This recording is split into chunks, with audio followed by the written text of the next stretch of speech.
I had a customer 2 years ago, 2019 Accord, 67,000 miles, bought it new, followed the maintenance minder religiously, never missed an oil change. She came in because the transmission was slipping during highway passing. I drained the CVT fluid. It came out dark with a faint burn smell. The transmission had been quietly cooking itself while she did everything she thought was right. The problem wasn't neglect. It was 5 buttons on her dashboard she'd been using the wrong way, every single day. The damage was nearly a year in the making before it showed up as a symptom. Welcome back to Honda Decoded. I'm Mike. 25 years as a mechanic, most of it Honda and Acura. What I'm covering here are the 5 buttons that Honda owners misuse most often, and the damage isn't always obvious until you're staring at a $4,000 repair quote. Stay with me through all 5. At least one of these is going to hit close to home, and the last one catches people completely off guard. Point 1. The maintenance minder reset, the sneakiest button on the Datmut. I'm starting here because this is exactly what happened to my customer with the Accord. She was doing everything right, oil changes on schedule, tires rotated, never ignored a service light. But every time the maintenance minder came on, she'd take it in, the shop would do the oil, then reset all codes at once. Press and hold, confirm clean slate, and that's where things quietly went wrong. Here's how the system actually works. Honda's maintenance minder uses letter and number codes. Code A means oil change. Code B means oil plus a full vehicle inspection. The number codes, 1 through 6, flag separate services. Tire rotation, air filter, CVT or automatic transmission fluid, spark plugs, and a few others. Those number codes run on a separate clock from your oil interval. The problem is this: if your shop resets all codes every time you come in for oil, that separate clock resets to 0 every single time. If your code 3, which is your CVT fluid service, was 4,000 miles from triggering, and the shop wipes it alongside the oil code, it resets and starts over. We'll do that across 3 consecutive oil changes, and you've pushed your CVT fluid service 15 to 20,000 miles past where it should have been. No warning light, no symptom. The fluid degrades inside the transmission while your dashboard stays clean.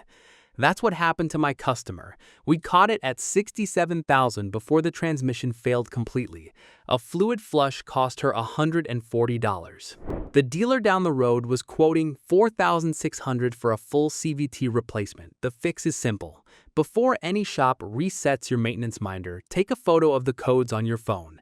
If you see any number code alongside your letter code, ask what it means and whether it's being addressed.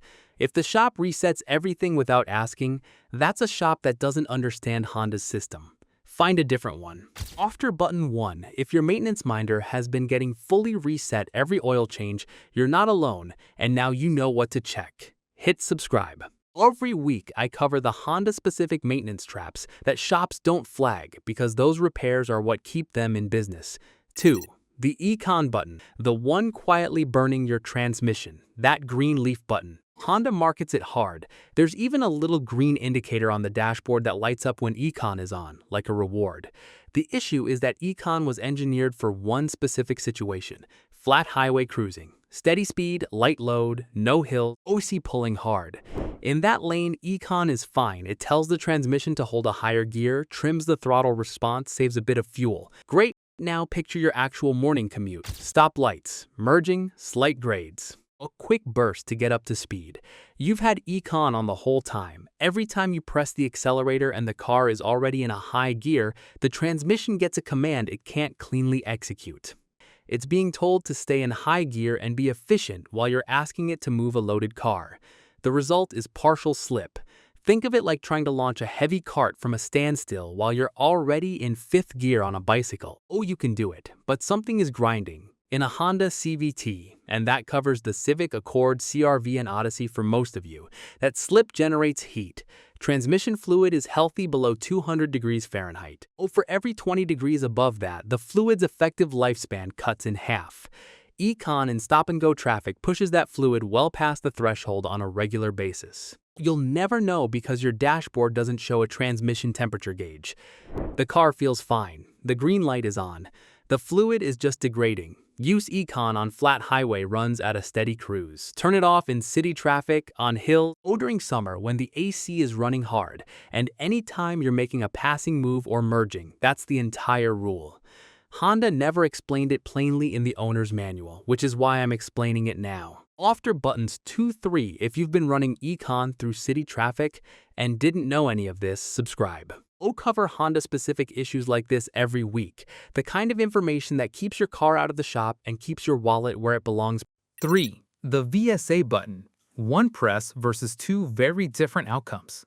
VSA stands for Vehicle Stability Assist, Honda's system for keeping the car planted when traction gets loose. Rain, gravel, snow, a sudden evasive move. Most owners know the VSA button turns the system off. What most owners don't know is that the same button has two completely different behaviors, and they produce two completely different results. A quick tap turns VSA off temporarily.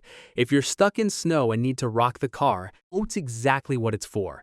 Once you're moving normally, VSA comes back on by itself. A long press, holding the button for about 3 seconds, turns VSA off entirely until you push it again or restart the car. A yellow warning light stays on the dash the whole time. That's the mode that causes problems because owners forget about it. I see it regularly on Accords and CR-Vs past 120,000 miles. Owner gets annoyed at VSA cutting in on a winding road or during light rain, holds the button, drives for a week with VSA off, and doesn't notice the warning light. On a car with worn tie rod ends or tired front control arm bushings, which describes a lot of Hondas at that mileage, VSA is doing more than preventing slides.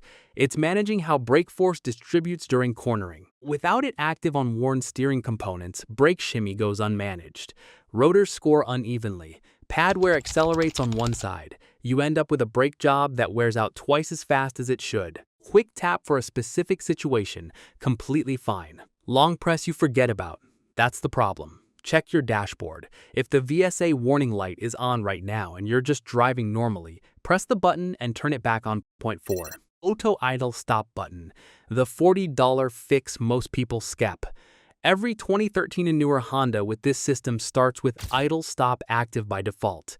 The engine shuts off at red lights and restarts when you lift your foot off the brake. Almost every owner I know presses the Circle A button every single startup to turn it off.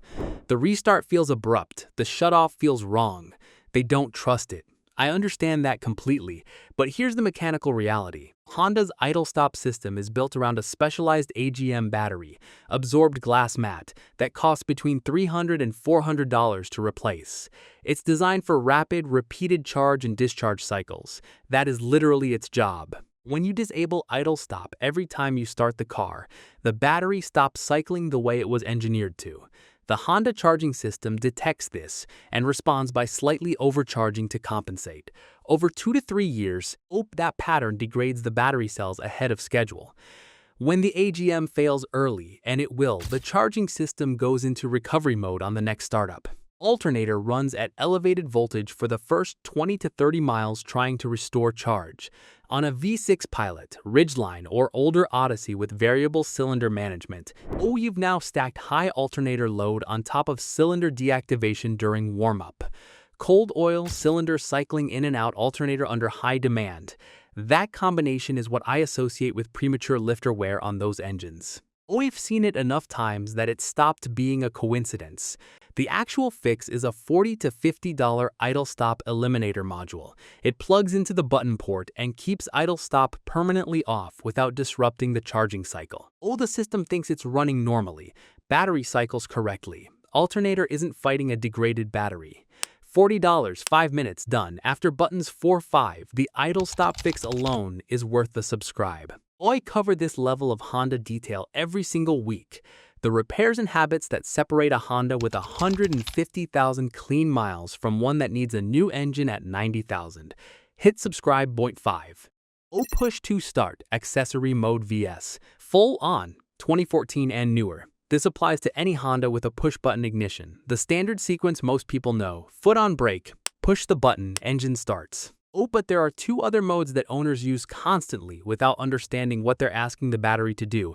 One tap with your foot off the brake, accessory mode. Radio, Windows, USB. Low current draw, 10 to 15 amps. Fine for a few minutes of waiting. 2 taps with your foot off the brake, full-on mode. Climate control, heated seats, rear defrost, every ECU module active, but the engine stays off. All-on pulls between 80 and 120 amps from the battery, with no alternator running to replace any of it.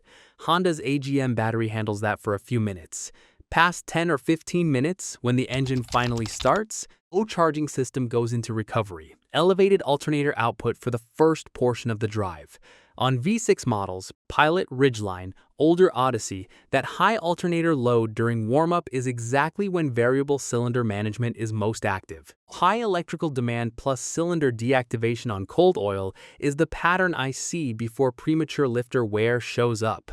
3 or 4 winters of that habit, and you've moved the odds against yourself. If you need to warm up in winter, start the engine. That's what it's designed for. If you just want the radio or a phone charge, one tap gets you there with a fraction of the current draw. Simple distinction, real difference over time, honest disclosure. Everything I've described here comes from patterns I've tracked in the shop over 25 years. Real vehicles, real repair orders, real dollars. These aren't guarantees. Every Honda running Econ in city traffic is going to need a new CVT at 90,000 miles.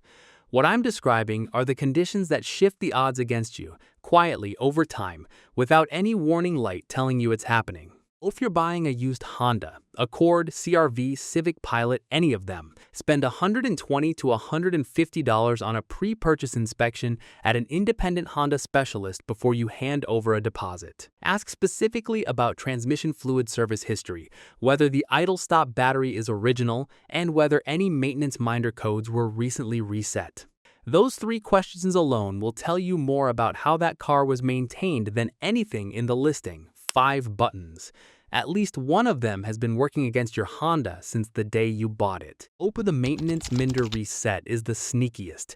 Owners doing everything right and still burning up a CVT because the fluid service clock kept getting wiped. The ECON button does the most dollar damage in city driving. Push to start full-on mode is the one that catches people every winter without them realizing it. The difference between a Honda that goes 250,000 miles and one that needs a $4,000 transmission at 90,000 is almost always a set of maintenance decisions the owner didn't know they were making. You know now. What's the only thing that changes the outcome? Drop your Honda model and mileage in the comments below. If you've had any of these exact repairs, CVT, AGM battery, lifter damage, drop your engine code too. I read everyone. I'm Mike. Keep the fluid clean and the dashboard honest. If this changed how you'll use even one of these buttons, hit subscribe. This is what Honda Decoded is. Real information that keeps your car out of the shop and your money in your pocket. New video every week. Don't miss it.